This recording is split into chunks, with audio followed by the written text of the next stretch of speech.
Renegade River, your hunting, camping, and survival store. Stop in and check out their new and used firearms, sporting goods, Army and Navy supplies, and survival gear. Downtown Spring Lake, next to the police station. Be a survivor, not a statistic. Renegade River in Spring Lake has new and used handguns, hunting guns, sporting goods, and survival gear. Protect your rights and your freedom. Ask about their CPL classes. Renegade River, next to the police station in downtown Spring Lake.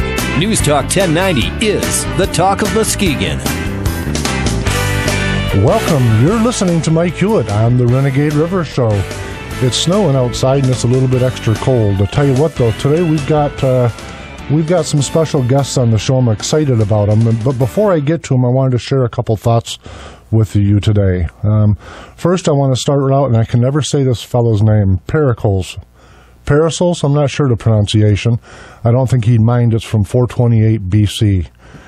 His truism, just because you do not take an interest in politics does not mean politics won't take an interest in you.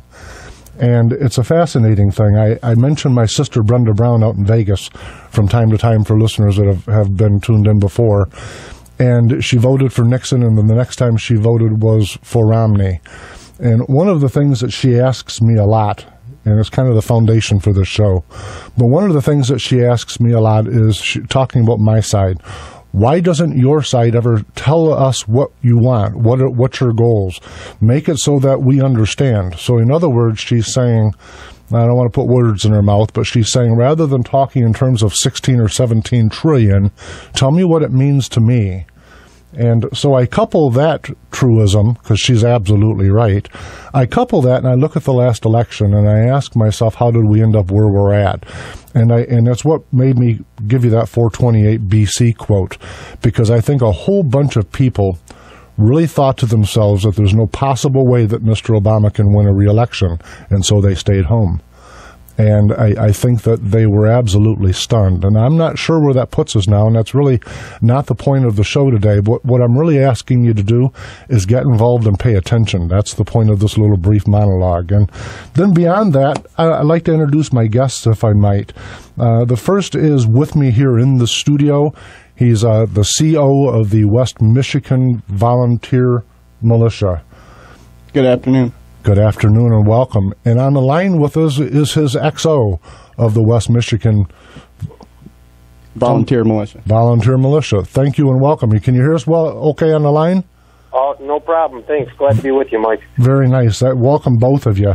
What really caused me to open up with that monologue a little bit is that I think that maybe myself, not culture, I'm not sure which, but sometimes we have a tendency, or me, to view things from the big picture without dialing down, without drilling down to say what's it mean. And we're pretty willing as a society, and myself included, to accept sound bites and what the media tells us. And, you know, the militias nationally, especially state by state, but nationally, have taken a pretty significant beating in the media for the last 18 years. And so for those folks that are not familiar with any of the militias, like my sister, tell us so we can understand, introduce yourselves kind of thing. I think the media has caused us to believe that we're talking about some right-wing extremists, some Nazis, some skinheads, all kind of things. And the irony to that is that when I meet folks that identify themselves as militia members, or even people who are just a kind to support militias, that's not who I'm seeing. I'm seeing regular people that are literally from every walk of life, from lawyers to engineers to people that dig ditches and everybody in between. So that's my view of it, and I wanted you to come on board today and try to help me say, am I right or wrong, and fill in the blanks, and do like my sister says, dial it down so the average person can see what the heck we're talking about. So if you would, Mr. CO, please tell us a little bit about what your organization does. Well, we're a group of American citizens that's interested in furthering our American way of life, the way that the founders intended it. Primarily life, liberty, and the pursuit of happiness. We're not racist. We're not anti-government. We're not anti-law enforcement. You know, a lot of people in the media try to demonize the militia as right-wing. We've seen some groups that went and they've fallen off the deep end. They've gotten themselves arrested by partaking in some criminal behavior. We're not criminals. Everybody in the unit is law-abiding. They're not prohibited people. They don't deal in illegal firearms or explosives or anything that would be construed as illegal by the federal government. Tell me something. When I got two questions, and either one of you can field them. But the first is I went over your website yesterday evening in preparation for today's show, and one of the things that struck me about the website, especially the introduction, Welcome Patriots, and then I read the verbiage that falls down from there. Contrary to what the media has me believing, this is very Jeffersonian, for lack of better words, almost libertarian, maybe even pre-libertarian and classical liberal. It's Jeffersonian. So help me, I'm trying to connect the dots. How does the media get from calling you folks the skinhead Nazi thing to the reality of it being Jeffersonian without the public being able to see? That's why I wanted you on today, to help show that we're talking Jeffersonian and not George Wallace, for lack of better words. I don't know how they misconstrue it. XO, do you want to take that question? Yeah, I was just going to say it's a great point. It's about unalienable rights. It's about pre-political rights, pre-constitutional rights, and those are the rights of all people. And I think it's been done intentionally to misconstrue the point of the true militia. And I'm not saying there aren't some goofy groups out there that have their own biased agendas, whether it's racism or the Christian identity, where everybody's got to be a white male to really have a vote and a say in the republic. All those skewed groups, they're the apple that's spoiling the bunch, and they jump on the bandwagon of those few minority groups, the fringe groups, and they try to lump us all together, and they forget that it's about the unalienable rights that are guaranteed by the Constitution. The Constitution ultimately is irrelevant. I'd be standing here today if it weren't for it, claiming the same thing, that we are all equal, we have natural rights that are pre-political, and the government can't usurp those rights. The immigration issue is a perfect example. The system is broken terribly, and I'm not going to change this and go off on a tangent on it, but the right wing, whether it be the Tea Party or the militia or the Republican Party, has gone down the wrong path of pushing for the police state as a response to the immigration issue, while the left jumps out there and says, "Oh no, it's all about these people." And there's some middle ground that recognizes the unalienable rights of all people, yet can still secure our borders and make our nation safe in national defense. I'm reading from your website. It says here, everyone is welcome regardless of race, creed, color, tint, or hue, regardless of your religion or lack thereof, regardless of your political affiliation or lack thereof. With this caveat, and if you intend to bring harm or destruction to our fellow citizens, you are not welcome. Absolutely. So when I read that, I'm thinking, that doesn't sound like the front face page of a radical right-wing extremist Timothy McVeigh group. No. Yeah, it's not. It's not. And the majority of the fellows that I've run into across this state are of the same mentality, that the only ism that we accept is constitutionalism. We don't want your racism. We don't want your progressivism. We don't want your... All the other isms are irrelevant. It's only about constitutionalism and protecting and preserving those rights. Gentlemen, on the way here today, I'm driving through the snow, four-wheel drive. My sister out in Vegas would love it. And I'm driving through the snow, and I'm listening to these four elitist attorneys talking on their radio show. And part of what they've kicked around on their show was what a well-regulated militia really means from the Second Amendment. And, of course, their view of it was and evidently Justice Scalia also, their view of a well-regulated militia is a state militia governed by the governor, period.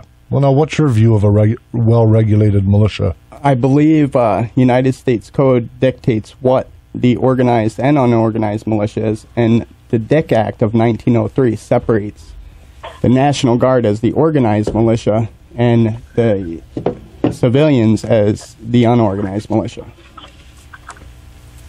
Tell me about the Dick Act. I'm not well versed on the Dick Act, word for word. I know that it separates the National Guard as the organized militia that could come under direction of the governor, and it can also be federalized. But the unorganized militia can only fall under the governor if the governor calls for their service.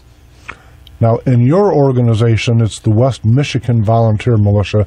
Does that mean that you folks are a unit of a greater body? Yes. Okay. Is that a state body or is it a national body? A state body. Okay. And so you're the commander and he's your XO, and then there's commanders above you.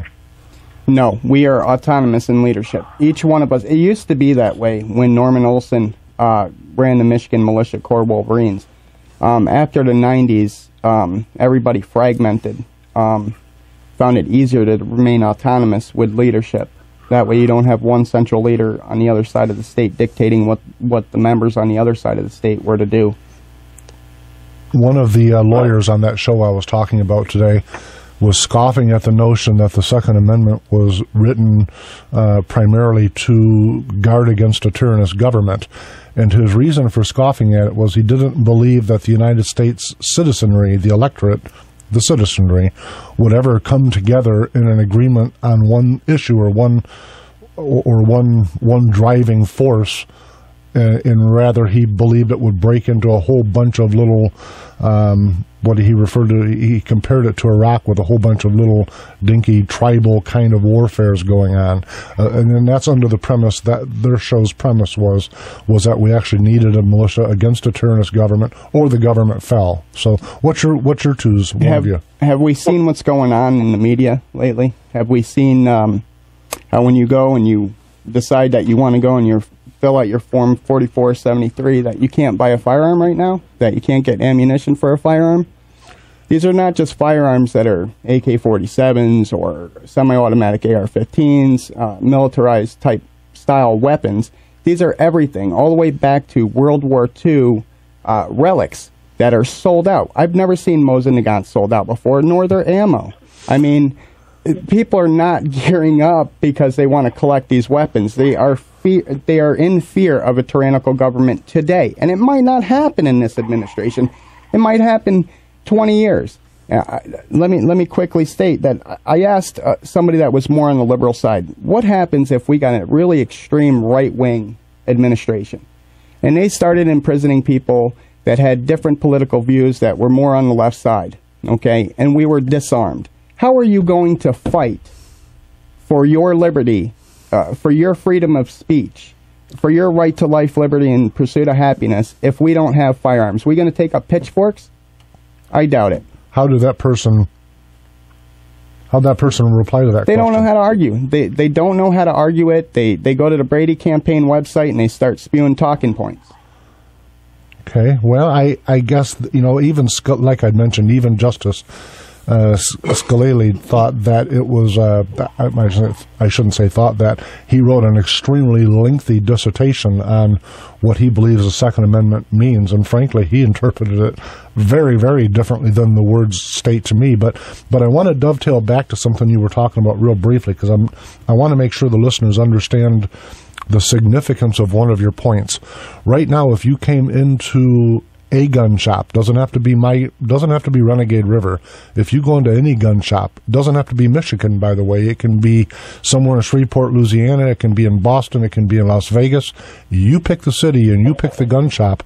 They are probably going to be out of 9mm, 22s, Rugers, Smith & Wessons, Glocks across the board. Springfield Armory, high-end Kimbers, low-end junk guns. They're about out of all of it. And one of the things and I'm not a conspiratorialist, so I don't want anyone to misunderstand my next statement, but it's difficult for me to pause and contemplate that everything across the board ran out in 2 days following the shooting in Connecticut. It's just, we've never been replenished with any of our supplies since. It's difficult for me to think that all of the 22s sitting on all the shelves and all the distribution companies and all of the little gun shops across America suddenly disappeared in 2 days. Now, I don't know where it went. I don't have an answer, so I'm not trying to suppose listeners into a different thought, but it does cause me to say, what the heck is really going on? Yeah. Well, you talk about the little tribal wars and the fragmentation. I mean, you can't even find cartridges for a 22 rimfire right now on most shelves. Like you said, everything's disappeared. I don't know where they went. I don't think the feds came in and swooped up 70% of the inventory and suddenly nobody's got restock coming anymore. I just think I was actually surprised that the fourth quarter earnings had contracted so much, because I was thinking gun sales should have boosted that a little bit for the national economy. But I'm looking at this, and you're talking about fragmentation. I wanted to get back to that. When we state that there is no centralized leadership governing the whole state and passing down orders, that's absolutely true.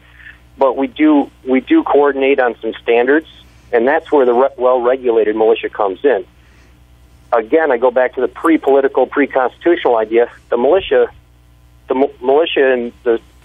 in this nation predates the Constitution. I mean, it was there to free us from the bonds of tyranny, and it's still there right now today. They were well regulated. They knew that they had to have X amount of powder. They had to have a musket. They had to have balls and wadding for that powder and be ready to go at moment's notice. It's still out there today. Now, in order to be a well-regulated militia, that's why we train. That's why we coordinate with other groups in the state to say, hey, these are our standards. What are yours looking like? How fast do you expect somebody to huff 2 miles with their ruck on? We set those standards, and we work our best to maintain them and make sure that the newbies coming in, they're up to par, they're ready to go, they understand what's expected of them. That's well regulated. That's the militia. It does, and you know what? Ultimately, and by law, we are under command of Rick Schneider. Yep. He calls one of the two of us on the phone and says, "Hey, I need you guys to rally right here." It's go time. That's our constitutional duty right there. I'm going to have gentlemen, both of you hold your thoughts. We're going to go to a break, and we'll be right back. Thank you. You're listening to News Talk 1090, WKBZ. Be a survivor, not a statistic. Renegade River in Spring Lake has new and used handguns, hunting guns, sporting goods, and survival gear. Protect your rights and your freedom. Ask about their CPL classes. Renegade River, next to the police station in downtown Spring Lake. We've all been there. You catch a cold or worse, the flu, and you're dragging yourself into the office. There's just so much work to do. Clients and coworkers are counting on you. I have the solution. Go to My PC from Citrix. It'll be your lifeline to your work computer from home, so you can rest up, keep from infecting others, and still get important projects done. Go to My PC allows you to securely connect to your office computer from any other computer or mobile device. Go to My PC takes only seconds to set up, and then you can access all your work files, programs, and network from wherever you're located, whenever you need to. Plus, Go to My PC is so convenient. It's reliable and so easy to use. I love Go to My PC. I use it all the time to connect to my work and clients from my home office. Try Go to My PC free today with a special 45-day free trial just for my listeners. Visit gotomypc.com, click the Try It Free button, enter promo code Kim. That's gotomypc.com, try it free, promo code Kim. Jay Farner here from Quicken Loans. We get a lot of tweets from folks that sound just like this. Jay, I bought my home in 2007. Since then, it's gone down in value. Now I owe more on my mortgage than my home is worth. Can I refinance? The answer may very well be yes. Recently, the government announced changes that may allow folks to refinance even if their home has lost value. For example, if you owe $300,000 on your mortgage, but your home's only worth $150,000, Quicken Loans may still be able to help you. Or if your current mortgage rate is higher than 3.99%, you've got to give us a call today at 800-QUICKEN. And for 3 years in a row now, J.D. Power & Associates has ranked Quicken Loans highest in the nation in customer satisfaction for primary mortgage origination. So, if your current mortgage is higher than 3.99%, or if you owe more than your home is worth, call Quicken Loans today at 800-QUICKEN or go to QuickenLoans.com. For J.D. Power & Associates award information, visit jdpower.com. Important terms and conditions apply. Calls for cost information. Equal housing lender. Licensed in all 50 states. NMLS number 3030. Renegade River in Spring Lake wants to buy your used handguns and hunting guns. Renegade River, your hunting, camping, and survival store. Stop in and check out their new and used firearms, sporting goods, Army and Navy supplies, and survival gear. Downtown Spring Lake, next to the police station. The Talk of Muskegon. News Talk 1090, WKBZ. Welcome back. You're listening to Mike Hewitt on the Renegade River Show. And today we've got a couple folks, commanders of the West Michigan Volunteer Militia, one with us and one on the telephone. Gentlemen, welcome back. Thank you. Thanks. Hey, one of the things that was being discussed when we went to break was answering to the governor. And I don't necessarily want to beat up that issue, but it does give me a great segue into asking a different series of questions from you, if I might. And the first is we've kind of talked about who you folks are, but what's your mission? What's the agenda, the goal, the mission, whatever the word is you'd like to pick, either one of you? I think our mission is, first of all, self-defense, defense of the state and the citizenry against, invasion, terrorism, and tyranny. Okay. Axel, how about you? What's your thought on that? Well, I think the sovereignty that we're looking to defend begins with the individual and our families and extends to our communities and our sovereign state in these lowercase u United States. So it's defense of ourselves, our families, our community, and we also realize that in this society we might need somebody to have our back and have some standards as to how we could respond to various scenarios. So we train for those scenarios. Two questions. Let me cut you off for just a second. Sure. First off, tell me what you believe is the most likely scenario that you're training for. I can't say any scenario is likely.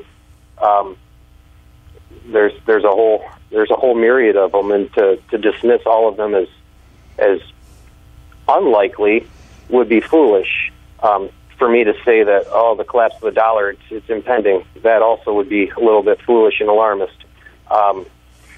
But somebody comes and starts, they decide that they're picking up guns or checking on your registration of the guns that they mandated. The dollar collapses, terrible natural disaster, supply chain disruption. There's just too many scenarios to dismiss them all and say none of them could happen. Well, let me pick one of them off that list that kind of caught my attention. Sure. Let's say the government decided that it needed to confiscate AR-15s. Is that something that would cause the engagement of state militias such as yours? Absolutely. Yeah, I'll agree with him. It's a tyrannical violation of the Second Amendment. What part of shall not be infringed, don't you understand?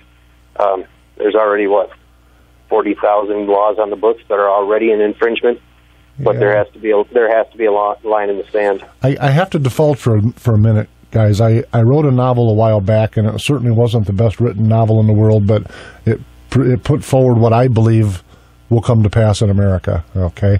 And the title of the book is America's Final Beginning, just to give you an idea of the feeling and the text of it. But it's my belief, and listen, I'm certainly not a scholar. I don't want to misrepresent myself, but I've read a lot on this topic of what's most likely, what would cause a militia to engage, and I don't mean some radical stepped off the ranch nutcase group somewhere. I'm talking about what would cause rational Americans to engage against the government, okay? And I read just mountains of it, and I interviewed a lot of folks that are involved like you two while I was writing the book. I say interviewed. I had informal conversations with. And I came to, I got to tell you candidly, I came to the view that it's unlikely that a group like yours of rational, sound mind, sane people would actually shoot against fellow military officers or the troops, our boys in the U.S. Armed Services. I don't see your average local militia shooting at them. So I said, okay, but don't misunderstand me.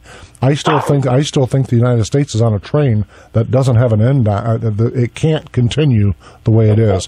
I think socially and economically we're in a circumstance that's unsustainable.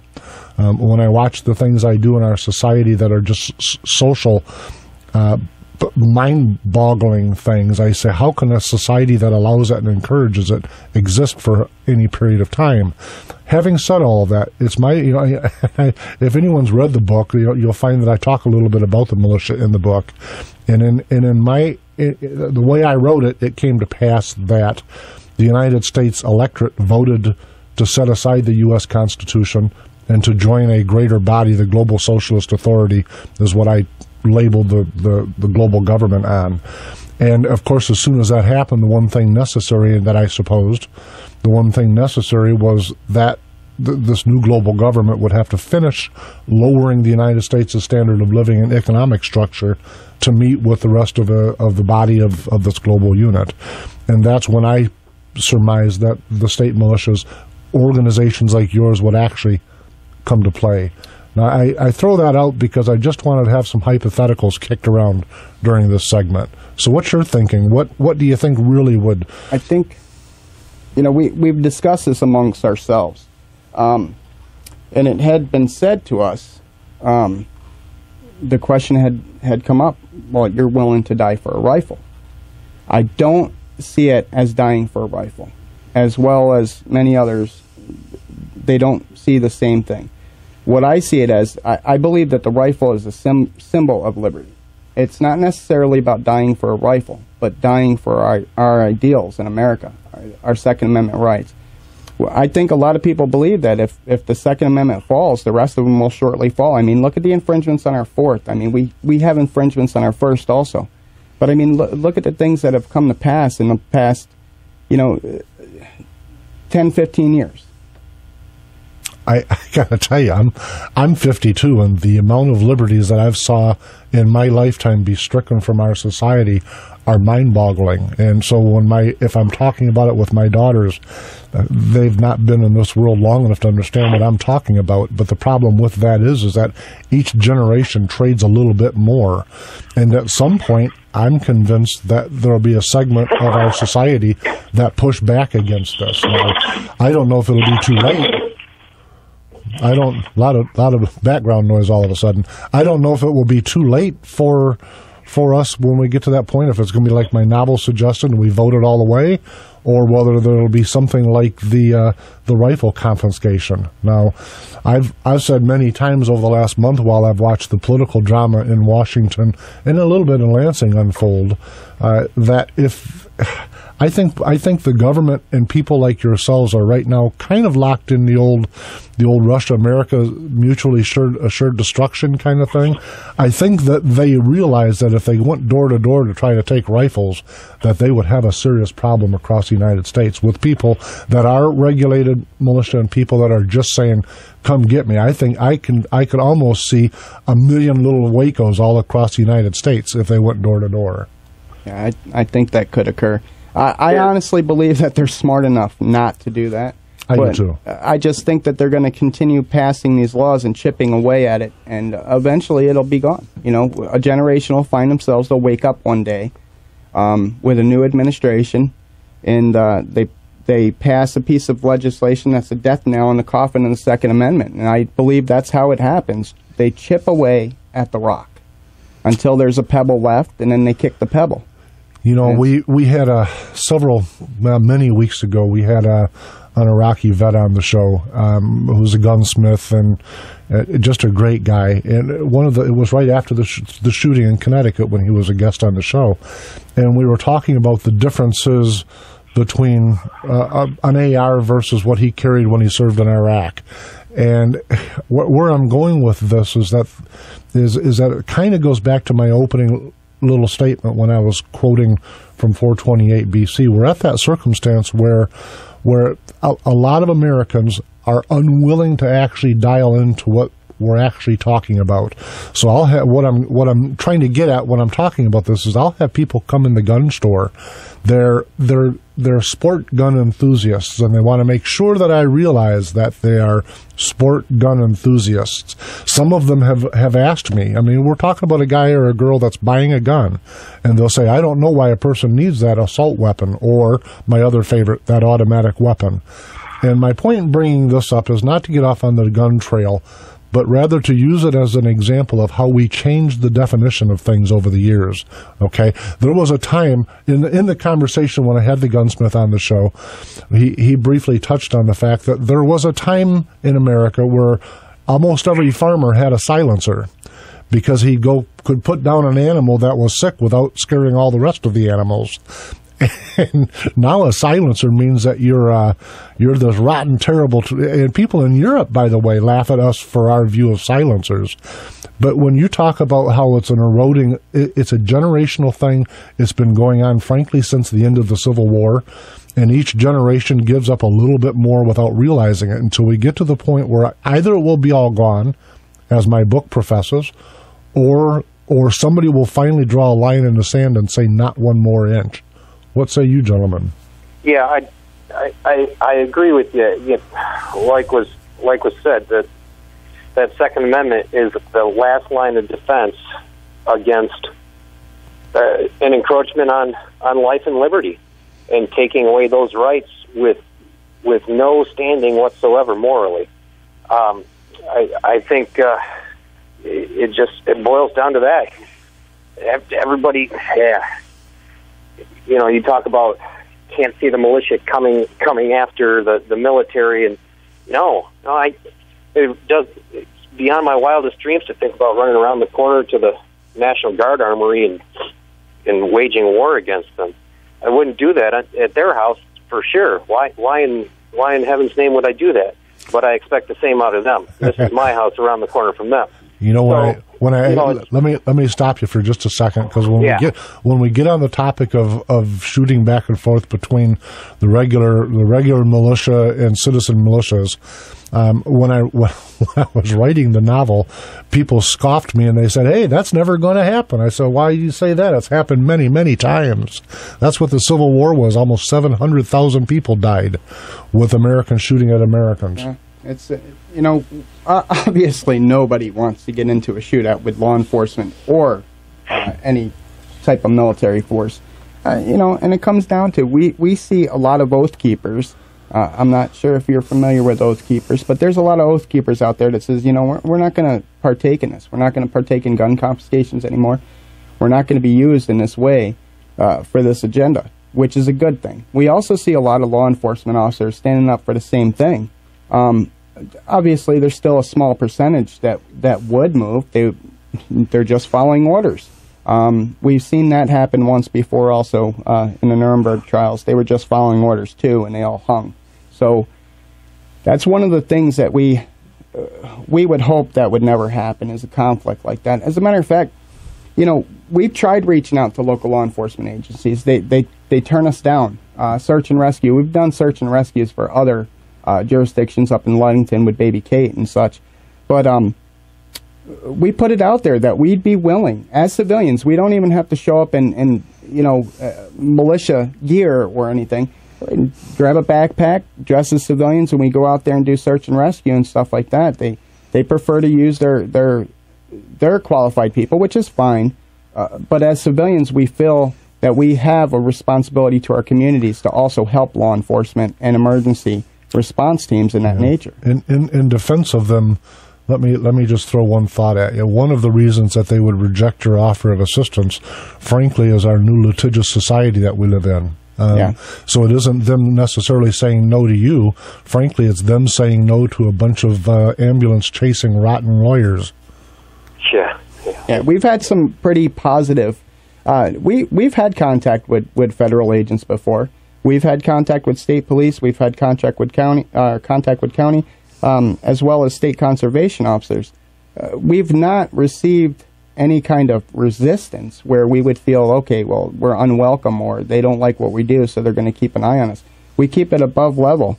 so we don't bring that level of suspicion where we have law enforcement always wondering what we're doing. You know, we let them know, hey, we're going to be training at such and such location at such and such time, and this is how many people we're bringing along.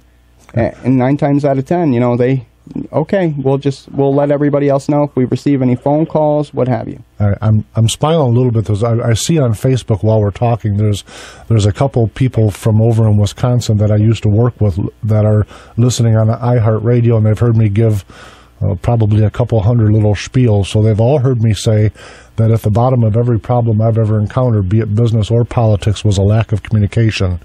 And one of the things that I was really excited about having you two gentlemen on today was to try to bridge some communication, to try to wipe away the veneer that the media has so invested itself in creating. Yeah. Makes sense? Yeah, it does. Perfectly. Yeah, no. I think it's a demagoguery of what the liberal machine sees as a threat.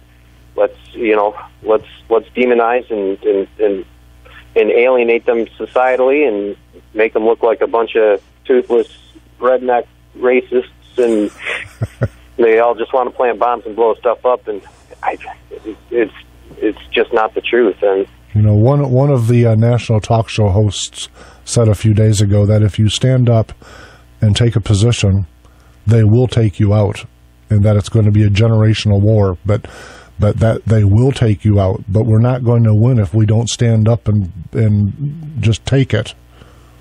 Does it make sense? I think if somebody gains too much of a following, or, you know, I mean, excuse me, I think if somebody gains too much of a following, or they gain, you know, they're handed too much power, you know, I think it's a possibility that suspicion's going to come to them. I've seen it in the past. I've seen patriots go to jail on things that I have thought there's no possible way that they could imprison this person for what they've done. A few days ago I was watching the History Channel, and they were talking about neo-Nazis and such, and I'm like, wow, you know, back in the 50s and 60s and even World War II times, we had American Nazis and stuff that were pushing Hitler's agenda, and these people would take to the streets. And yeah, I know First Amendment rights and such like that, but I mean, the threats of death, naming names, telling people, if we did that today, we would be scooped up and put in prison quickly. I mean, the case of a few years back with the Hatari, Christian-based militia on the other side of the state, I guess they were ranting and raving, and something was said about taking law enforcement out. The federal government swooped in, they arrested 9 of those members. Some of them were acquitted all of them were acquitted on those charges, but they found that there were some gun charges that they charged them with also. So, you know, in a way, yeah, we have a First Amendment right, but it's like yelling fire in a theater. You got to kind of watch what you say. So if somebody gets that much clout where people are starting to follow this person because of the words, I do feel that the federal government will come in and put a kibosh on it. We'll talk about First Amendment rights in a minute, because I think that's part of where we're going, at least in the final segment. But we're going to skip to a break, and we'll be right back, gentlemen. You're listening to News Talk 1090, WKBZ. Hi, this is Jim Riley, your host of Eye on Muskegon, every Sunday morning from 8:30 to 10, and on the internet at eyeonmuskegon.com. Politics can be aggravating and to some just plain boring, but our elected politicians are spending your hard-earned tax dollars and sometimes borrowing from your children to pay for it every day, even here in Muskegon.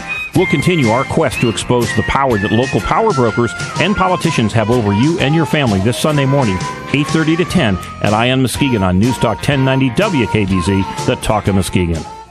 Renegade River in Spring Lake wants to buy your used handguns and hunting guns. Renegade River, your hunting, camping, and survival store.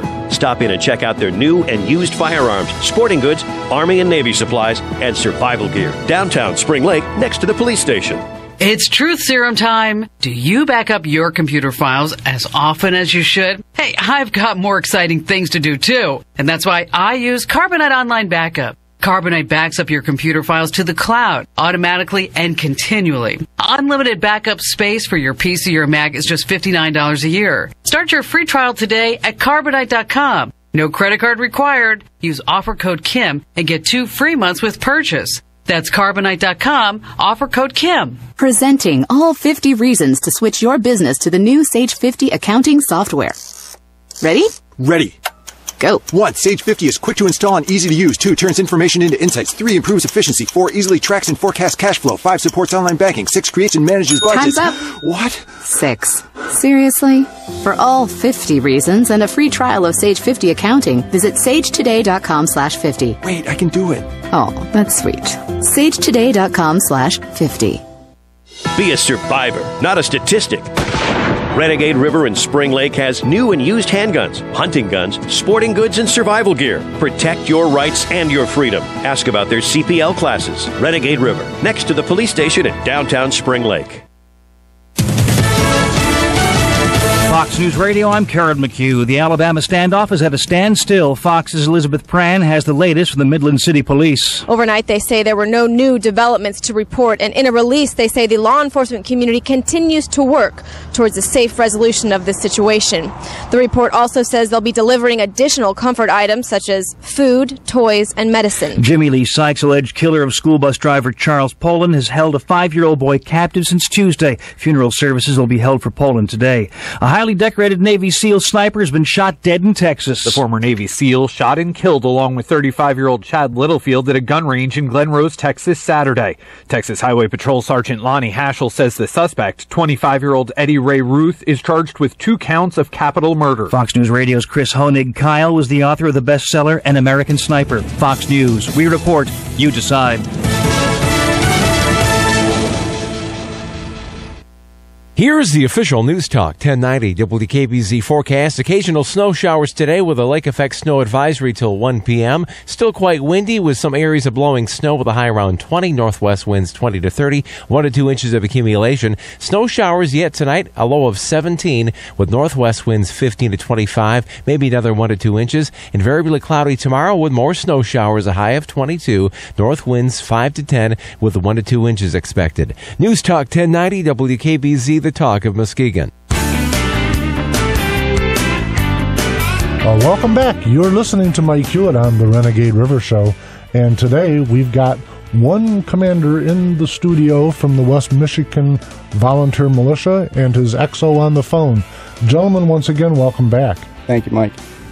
One of the things that was said in the very end of the segment when we went to break was the mention a little bit of the First Amendment, and I think right now the focus in the media is on the Second Amendment, and you offered the fire in the theater example, but I have to tell you something. To me, the political correctness, and I think this is true both from the left and from the right, and probably pretty equally on their 2 sets of areas that they protect no matter what. We've been silenced a lot. The things that we used to be able to say when I was in my young 20s compared to the things that we can say now are very, very different.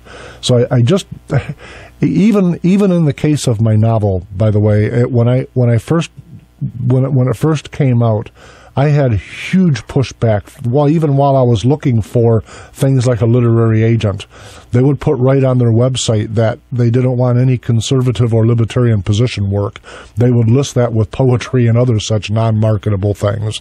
And I thought, wow, that's really controlling. No wonder when I go to Blockbuster, I hate everything I see by the time I make my walk around the square. Honest. And it isn't because I'm not trying to present myself as an author per se. I wrote something that I was very passionate about, and that's not to be construed with me calling myself an author. Having said that, I was just amazed at the pushback I got from the literary industry. So unless your name is Glenn Beck, where they know they're going to make $1 million, and then they do it on the label that nobody knows is their company. Same with Rush or any conservatives or libertarians that have made themselves like Strassel, where they've made themselves wealthy in their own right, so the literary industry has to deal with them. They'll embrace them privately, but they won't embrace anybody that's got a thought that happens to be of a constitutional framer nature. That's just the reality of it. So forget the party allegiance. It runs a little bit deeper than that. But what I wanted to do in this last segment, guys, is have you help me envision what a training exercise is typically like. Okay, well, we arrive at at our location where we're going to train. We take pretty much a roll call, see who's available. The agenda is already set for that training day. So say, for instance, our day consists of combat medicine, or we're going to treat for hypothermia or frostbite or chilblains. What we do is we'll go through an informational thing, maybe a handout to let people know what we're going to do in the topic of conversation, and maybe a little bit about that topic, say hypothermia or frostbite, so people have some reading material. Then we'll go through how to treat that. As I said, depending on the agenda, I mean, we could do land navigation that day using a compass and a map. We can have a range day where we practice marksmanship, safe firearm handling, and small unit tactics. Very, very nice. Now, how does the command structure operate? And I don't want you to give away any secrets because some of this is not public, but if I were a recruit today, how long could I expect before I might be the commander like you? It depends. You can have it tomorrow, really. Yeah, he could. I'd be willing to just hand it over. That's too funny. No, I mean, we go through a process. I mean, there's a give and take process. There's different levels that you can go to. A lot of it has to do with the membership, believe it or not. I mean, I know that we live in a constitutional republic, and democracy is a dirty word, but our unit is kind of run as a democracy. I'm actually an elected CO. For some reason, they still continue to crave my leadership. I don't know why. So, I think the truth is nobody wants the job. That is it. That's the truth right there. It comes to light now. The truth is nobody wants the darn job. Volunteerism is tough. I can tell you that from my political background. That, and especially when you do the math on it, if you get 50 people to raise their hand that yes, they're going to volunteer, 3 of them will show up if you're really on a roll. Yeah. So, yeah. Really, there's a probationary period where a new member comes into the unit, and it's time for them to figure out if they're a right fit, and it's time for the members of the unit to do the same, kind of vet them and get to know them, and if that person shows that they've got a level of individual proficiency or even holes in it that they're willing to work at and fix, generally speaking, they're going to be voted right in after their probationary period. Let me interject that I think our vetting process is better than the vetting process that Barack Obama went through. Yeah, he wasn't vetted. you just.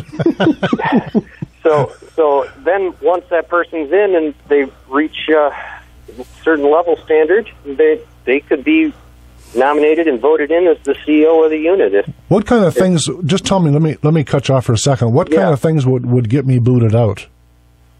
Are you going to walk in and start talking about wanting to blow stuff up? Are you going to walk in and start talking about how you hate those folks of different colors? So racist. You got a felony and you cannot carry a firearm. You're endangering the entire unit. I don't know. Just a lot of it's instinct. We will exclude you if we find out that you have any far left leanings. I know it says it doesn't matter your political affiliation, because I've met people that consider themselves Democrats, but they are all for liberty, Second Amendment rights. They're the gun owners themselves, what have you. But on our page, it enumerates. I mean, if you are a Muslim jihadist, obviously, if you belong to the Earth Liberation Front or anything like that, where basically your MO is, okay, we're going to destroy property because we don't like them testing on animals. So you're telling me volatile communists need not apply? Absolutely. Well, let's just put it this way: jihadists and statists, their agenda, their goal is not to do anything to further liberty. It's to control, terrorize, and so chances are they wouldn't even bother coming out in the first place. And if they did, they're going to show their true colors eventually. And thank goodness for a vetting process. And we just ask them not to come back. The racism, not to cut you off, I think the racism is a big thing, because a lot of people, the SPLC, the ADL, and everything, They want to paint us as racist. And the problem is, yes, there are people out there that can be, quote-unquote, closet racist, and we could never find out that they hold any kind of prejudice. In all actuality, we kind of, through our vetting process, and we have booted people out. Let's make that perfectly clear. We don't keep crazies. So if you're crazy, don't even bother contacting us, because once I'm done vetting you, you're probably going to be in Pine Rest. If we even catch a notion, just a small hint that you're racist, you will be booted out of the unit. It's as simple as that, because we welcome people of different color. I don't know what the political correct. Black people. We don't exclude black people if they're liberty minded and they can. They don't have felonies. They can own guns. They are like us. They can come on in and they can train with us also. We'll train them. We'll be happy to. We don't have any problems with things like that. But but if you share these extremist views that are enumerated on our website, Earth Liberation Front, Marxism, Leninism, things in that nature, you will be booted out of the unit. I'm reading from Form 4473. Oh, no. Have you ever been adjudicated mentally defective? And that's kind of what you guys are talking about. But I got to tell you, of the hundreds and hundreds and hundreds of forms that I've ever seen filled out for 4473, no one said, well, yeah, I am a kind of a screwball mental. Some people don't even know, because most people that don't realize that. After the NICS Improvement Act of 2007, certain states added an overabundance of mental health records that were far past due, that were irrelevant. These people had never sought psychiatric help, or they didn't need psychiatric help, but their files were there. So then one day they go to a gun shop and they figure out, oh, well, you're a prohibited person because this. And then when they do they file their appeal, the FBI says, well, it's not that you have a criminal record. It's that New York State or something submitted some mental health records, said that you're adjudicated mentally defective back in 1976. So, I mean, yeah, there's mistakes to be made, and NICS check is not foolproof either. What say you, XO? Yeah, I mean, how many people are going to check the box and say that they are mentally defective? How many people say that they're drug addicts? Yeah, I got to tell you candidly, in the gun shop where I'm the one that's passing out these Form 4473s. Anyone that's been around people for a while, and I've been in retail for well over 3 decades, you get to where you know right away this person either is not going to pass, or frankly, I'm not going to pass them. I say that, keep in mind I'm a huge Second Amendment supporter. I also have 4 daughters and 9 grandkids, and there are some people, frankly, I don't want them waving around a gun in the air. I agree. I mean, I take, Wayne LaPierre said it great in the judiciary hearings, mental illness and stuff, and obviously if a person is mentally ill, there's a whole, that's a whole other show, by the way, Mike, with the mental ill versus Second Amendment rights, but the thing is, I don't want people that have severe mental illness with guns either. Yeah, we're all in agreement on that. We're almost out of time. I want to ask you guys just a real quick answer without giving me a number. Are your ranks starting to grow? Is your membership swelling? Yeah. That's the short answer. That's what I got out of it. The other thing is, not to cut you off, but we're almost out of time. If people wanted to get a hold of you, they can do one of 2 things. First off, the way I did is I just Googled West Michigan Volunteer Militia, or you can go to www.freewebs.com/West MI Volunteer Militia. Again, it's easiest to Google it. And if you do, you'll find them. If you want to look up the Renegade River Show on Facebook, please like us. And from there, you'll certainly find, you can message me and I'll give you a link if you can't find it. But you're going to find these ladies and gentlemen of that organization are pretty good people, and not at all what the Communist News Network would have you believe. Thank you, everybody, for listening to the Renegade River Show. I'll look forward to seeing you next Sunday.